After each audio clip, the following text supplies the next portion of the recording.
We are so glad that you've chosen to join us today by listening to this message. We hope it blesses you and encourages you. We also pray that you understand that this is not a replacement of the local church. We hope that you find yourself in a local body of believers to be encouraged the way God has planned to knit us together in the local church.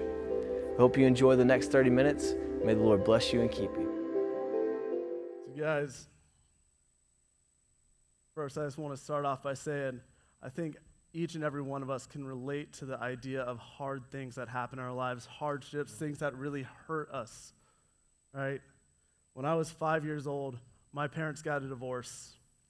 When I was in 7th grade, the house I grew up in went into foreclosure. We lost it, and then we had to start moving from house to house each year as we rented through the rest of my high school. And those aren't things I look back on and go, man, that was the best part of my growing up, right? Those are hard things. But I do look back at those things and go, if I didn't move closer to the school, if I didn't move more into dripping, I may not have ever done powerlifting because my mom wouldn't have wanted to drive 5 days a week to the school and then way back out of town because she did that for my freshman year of golf, and then I quit golf after freshman year. If I didn't live so close to town, I might not have had so many friends willing to take me to a youth group and take me to Young Life and put me around God 3 to 4 times a week. That year, freshman years, after that, of interacting with God and interacting with Christians 3 to 4 times a week, I gave my life to Christ that year. It might not have happened if those bad things hadn't happened. With my parents' divorce, I've met so many other people who are children of divorce. I've gone to other countries and gotten to speak to people who think that if they just come to America, that's where life gets good. And hearing about how we are still messed up and we are still broken, and just being in America doesn't mean that you have a ticket, has let their lives be impacted. I've gotten to speak in the Philippines to a group of about 30 guys, teenage boys. And after I gave my testimony and talked about those things, the pastor that was with me translating, he did an altar call, and about 14 of those guys put their hands up to accept Christ. I say this because today, what we are talking about is the hard things that happen and how God is going to use us for his glory. So we are going to be in John chapter 11. We're talking about Lazarus this morning. So if y'all want to turn to John chapter 11, we're going to get kicked off with the first 6 verses. Now a certain man was sick, Lazarus of Bethany, the village of Mary and her sister Martha. It was the Mary who anointed the Lord with ointment and wiped his feet with her hair, whose brother Lazarus was sick. So the sisters sent word to him, saying, Lord, behold, he whom you love is sick. But when Jesus heard this, he said, this sickness is not to end in death, but for the glory of God, so that the Son of God may be glorified by it. Now Jesus loved Martha and her sister and Lazarus. So when he heard that he was sick, he stayed 2 days longer in the place where he was. Now you might read those first 6 verses and go, okay, it starts off like a normal story, a normal thing that happened to Jesus a lot. That last verse, though, he loved him, so he waited. You read that and go, what is going on with you, Jesus? Why did you wait? You have random people coming up to you whose servants are sick, and you're going immediately with them. You have people coming to you all the time saying, come heal this person. You're going to people who you know are in trouble, and you are impacting them at that moment. But when people that you see need you, that you love, you wait. Why? Why are you doing this? And what he says in verse 4, this sickness is not to end in death, but for the glory of God. He realizes Lazarus is going to die. That wasn't a question of it. He might get over this. He knew what was going to happen to Lazarus. And so you might be asking, why is he waiting? And I think he's showing one simple truth here that we have to carry in our lives, and that's something very hard for a lot of us to accept. And it's that an instant fix isn't always going to bring the most glory. If he would have just gone ahead and heard that Lazarus is sick and gone, okay, their faith of coming to me, that's enough. Lazarus is fine now. Because he's done that. We've seen him do that in his word. But he realized for this case, for this instant, that wasn't what was going to bring the most glory to God. So this was not a time when an instant fix was going to do that. He knew there was going to be hurt. He knew there was going to be brokenness, but he knew above all else that there was going to be so much glory to be gained because of it. And that's hard for us to accept because especially today, especially in our lives, we want everything as quick as possible. I mean, I heard one time that TV shows, they try and transition every 7 seconds just to keep attention because we can't hold on to things. We all have our phones, and we're always connected to Wi-Fi so that we can change anything at any time. We can know what's happening. We're constantly getting updates. If our internet slows down to take 30 seconds to load a page instead of 3, we freak out. Like, we want stuff now. And Jesus is telling us and showing us that that instantaneous fix to our problems isn't always what we need. As we continue, verse 7. Then after this, he said to the disciples, "Let us go to Judea again." The disciples said to him, "Rabbi, the Jews were just now seeking to stone you, and you are going there again?" Jesus answered, "Are there not 12 hours in the day? If anyone walks in the day, he does not stumble because he sees the light of the world. But if anyone walks in the night, he stumbles because the light is not in him." This he said, and after that he said to them, "Our friend Lazarus has fallen asleep, but I go so that I may awaken him out of sleep." The disciples said to him, "Lord, if he has fallen asleep, he will recover." Now Jesus had spoken of his death, but they thought he was speaking of literal sleep. So Jesus then said to them plainly, "Lazarus is dead, and I am glad that for your sakes I was not there, so that you may believe, but let us go to him." Therefore Thomas, who is called Didymus, said to his fellow disciples, "Let us also go, so that we may die with him." 3 things I want to point out to you all on this. First off, his disciples believed in him, but they didn't really trust him. Because when he said, "Let us go back to this area because now it's time for me to do what I need to do," the reaction was, "Jesus, didn't they just try and kill you and you want to go back into the dangerous area?" And then when he tried to tell them the reason why, because Lazarus has fallen asleep, they're so dull to go, "He's asleep. You don't have to be there. He's going to wake up. He'll recover.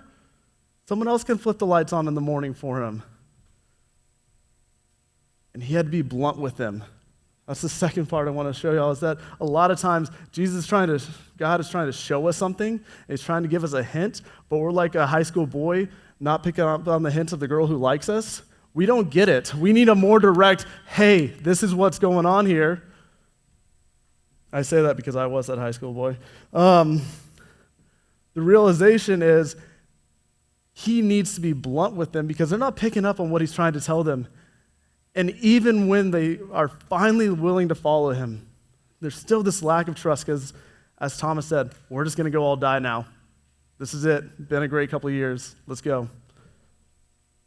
But that's not the reason that they're going. That's not what Jesus is trying to show them. The main thing that he's trying to show them is here in verse 14 and 15. So Jesus said to them plainly, "Lazarus is dead, and I am glad for your sakes that I was not there, so that you may believe. But let us go to him." God may wait so that our faith can be strengthened. He may wait to show up. He may wait on something to happen so that he can have the most glory in it, and also so that we can be strengthened through it.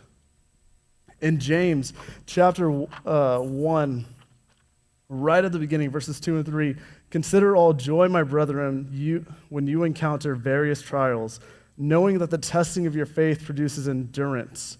And let endurance have its perfect result, so that you may be perfect and complete, lacking in nothing." James, the brother of Jesus, writing during a time when the church is being persecuted, is saying, consider it all joy when you're facing hardship. Consider it joy when you're being persecuted. Consider it joy when it's a hard time, because through that, God is making you complete. He's making you perfect. He is molding you into this person that you need to be. He is growing you in your strength and in your faith. So sometimes God is going to wait a little bit so that we can have that time to grow. Because so often we just want to pray for that situation to be over. We want to pray to get through this. We want to pray for that miracle instead of leaning into it and praying that God will show us what he needs to show us in that time, instead of praying, "God, I don't know what's going on, but help me have the strength to get through this. Help strengthen me." I can't do this anymore. I'm ready to give up, and without you, I'm going to. And sometimes we need to get to that point so that we can finally grow how he needs us to, so we can be prepared for that next thing in our life.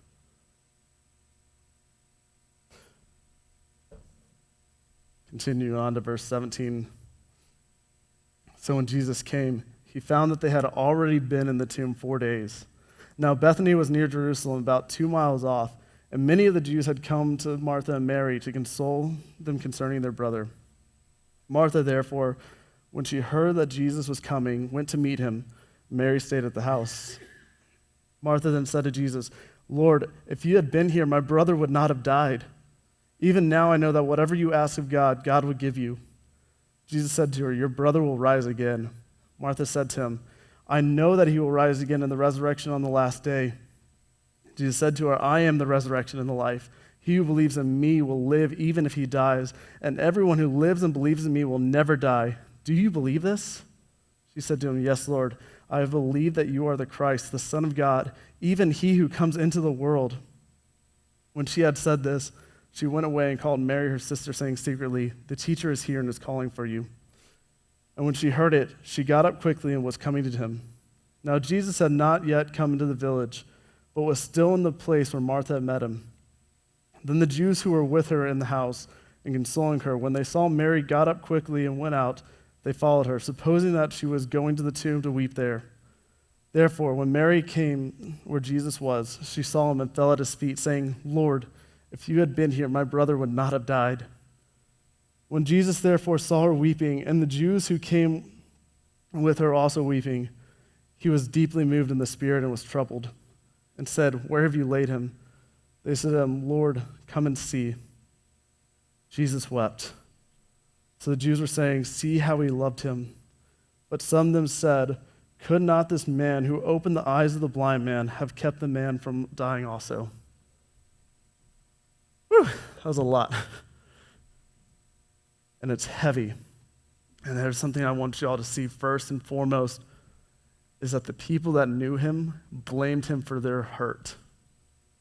Martha came to him, if you had been here, my brother would be alive. Mary, this woman who would wipe his feet with her hair, anoint him with expensive oil, said, if you had been here, my brother would be alive.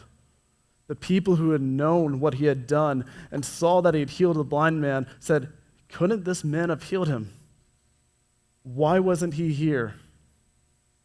The ones who knew him blamed him. And it's such a heartbreaking moment for Jesus to see them. And let me tell you this, their upsetness, their sorrow, their hurt, that wasn't lost on him. He didn't retort and get angry with them for blaming him. No, the shortest verse in the Bible, Jesus wept. He wept because of their hurt. He wept because he loved Lazarus and he knew Lazarus had to taste the pain of death. He wasn't unemotional to this situation, even though he knew the glory that was going to come through it. But the most impactful thing that he is going to say here is in this little conversation with Martha. Martha said to him, I know that he will rise again in the resurrection on the last day. Jesus said to her, I am the resurrection and the life. He who believes in me will live, even if he dies. He is saying, I am already here. That promise that you're waiting for is here. And Martha needed that now. And he had come. It reminds me of a song by John Mark McMillan. John Mark McMillan is this Christian artist, and he wrote this song that I actually hated at first until I really listened to it a little bit more. And it's called Closer. And the first verse of the song reads, come closer, closer to me. Find me broken, find me bleeding. Because I need more now than a fairy tale, a God who lives in a book. I need someone real. And Jesus is telling her, because she is saying, I'm hurt, I am broken, I know that you're true, I know the resurrection is going to happen, but I need something right now. And he is here saying, I am that one that you need. I am more than a fairy tale. I am that something real that has come for you. And this is the realization for our lives, that this Christ that we need, that true life, that the resurrection, that salvation, it's not something that we're just looking forward to. It's something that we have now in Jesus. True life is something that we have with us. In Romans chapter 6, it explains this. Therefore, we have been buried with him through baptism into death, so that Christ was raised from the dead through the glory of our Father, so we might too walk in newness of life.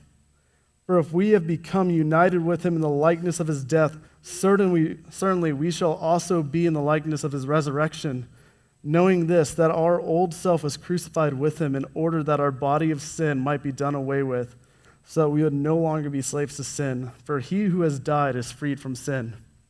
What he is saying is that I am the resurrection. I am the promise. I am the one that God sent. I am the plan to redeem you. And if you have believed in me, it's not resurrection just from the physical death. If you have believed in me, you have put your old self to death, and you have risen in new life with me. You have come alive again. You have been resurrected in life with me. Now that is something happening. You can truly experience what life is. You're not just a slave to sin. You can understand the freedom that Christ brings. True life is now with Jesus.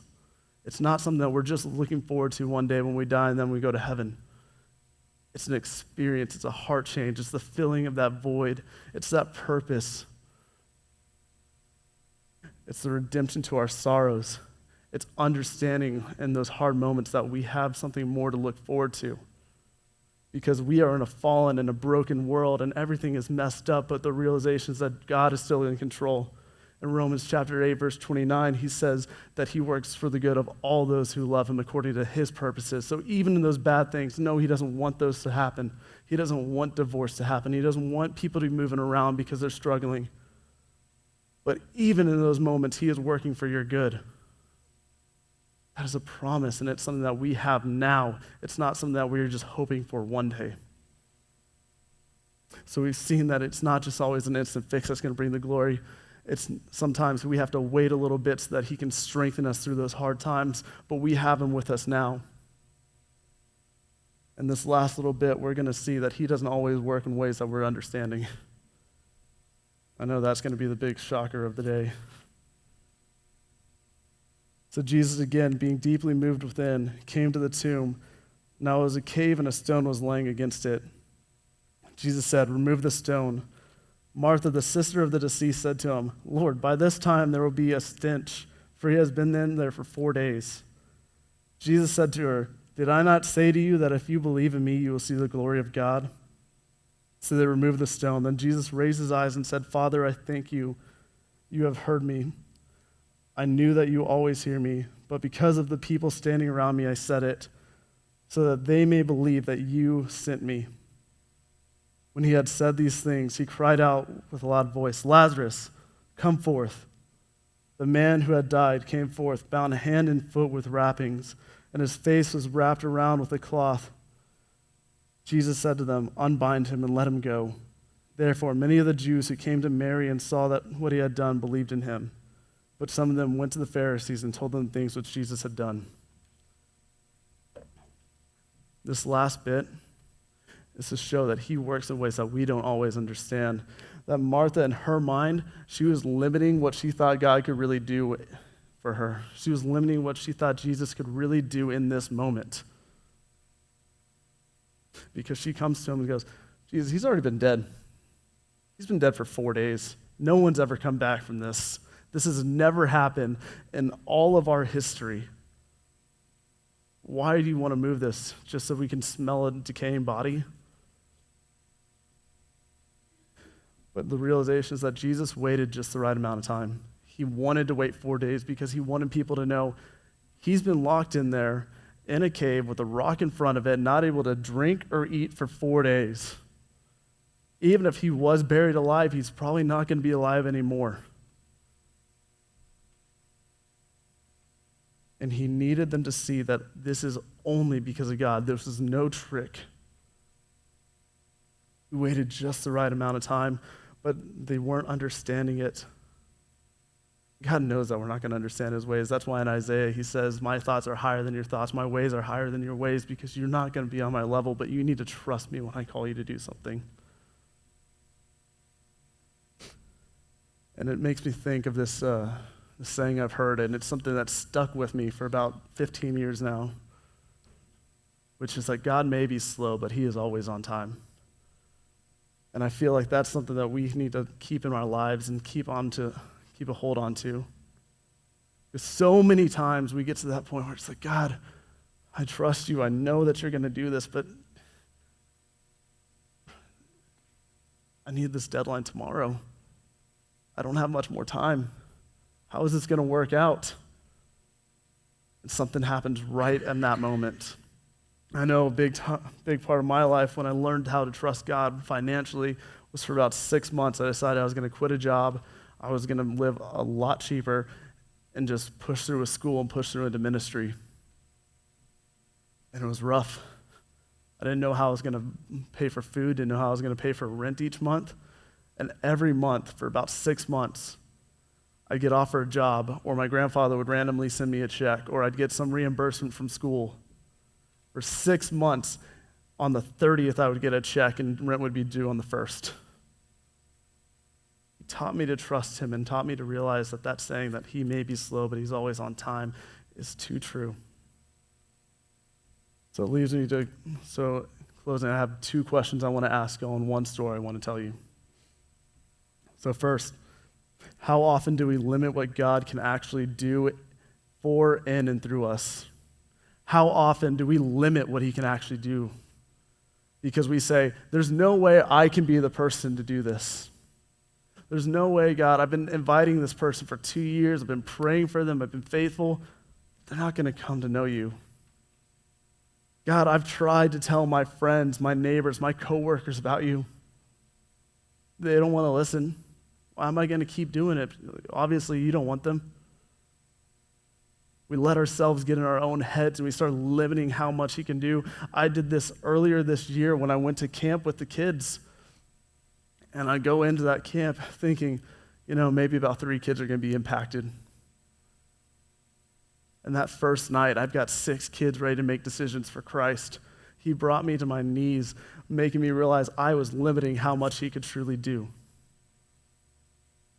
Second, do we trust God as doing things in his timing to strengthen us rather than hurt us?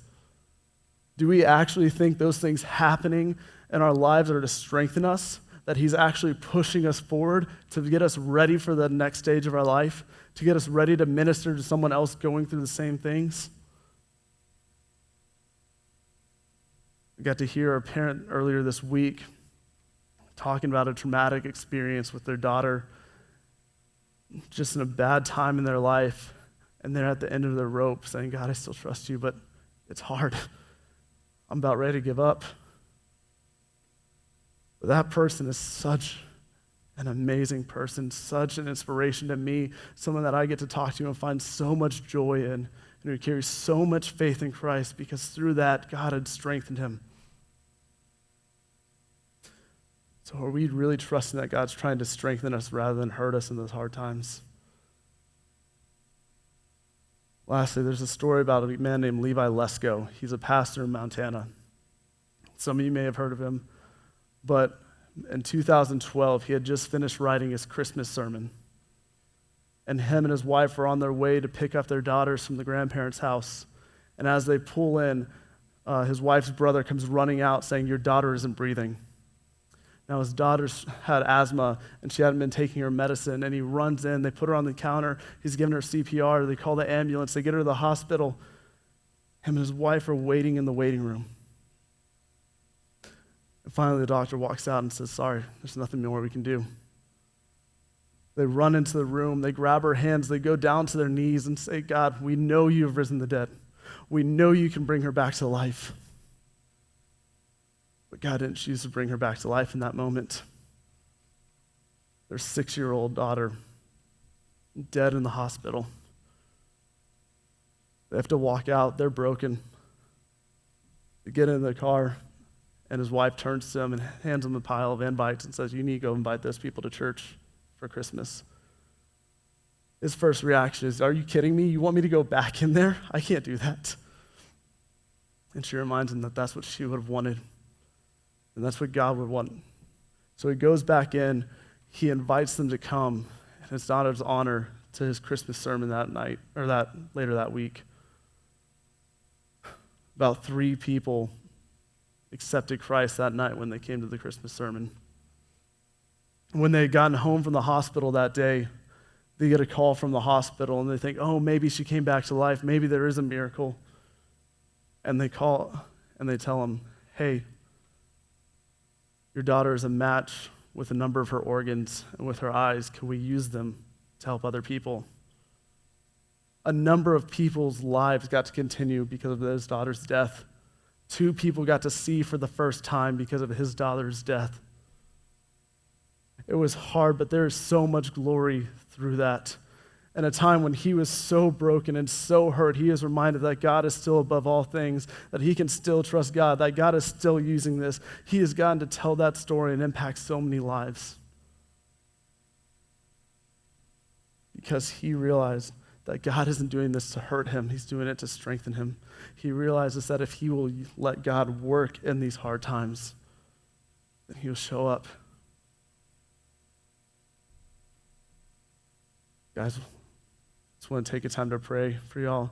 I just want us to just reflect on these things and remember that in hard moments in our lives, in those times when we're broken, in those times that we're ready to give up, those are some of the most crucial parts to our walk as Christians.